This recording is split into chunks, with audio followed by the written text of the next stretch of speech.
Jesus Christ himself likens the kingdom of God to a wheat field, where God goes out and sows wheat in the field, and then when he rests at the end of the night from his labors, the enemy comes and sows tares amongst the wheat.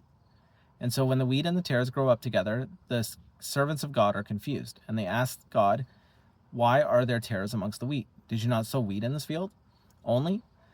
And they ask God, because they're confused, should we rip out the tares? And so God says to them, do not rip out the tares. I will do that on the day of judgment when I come to judge the living and the dead. For now, leave the tares amongst the wheat, because if you rip them up now, you may damage some of the wheat, or you may rip up some of the wheat with the tares. And so the whole point of this parable is that just like we in the West, who are sons of righteousness, we grow up with sons of disobedience in our midst. God in his mercy, not wishing that any should perish, allows the tares, the sons of disobedience, to continue in this age of grace, so that they might come to a saving knowledge of him, of Christ. And so the reason I bring all this up is because I know for a lot of us, we're trying to make sense of the tragedy of Charlie Kirk's martyrdom, and we're trying to understand how God is going to work that for good for those of us who believe, as the scriptures say. And I think one of the ways that God is already working that tragedy for good for those who believe is it was such an evil act.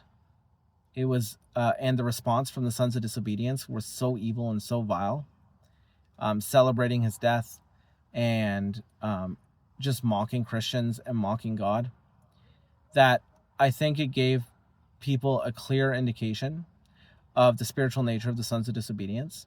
And it made a lot of people question what side they really want to be on. And because this event clearly demonstrated the spiritual evil of the sons of disobedience, that's why you saw in America, and also in pockets in Canada, a lot of people returning to church. A lot of people wanting to know Jesus Christ and wanting to give their lives to Jesus Christ this past Sunday because of Charlie Kirk. Because they want to be on a different side.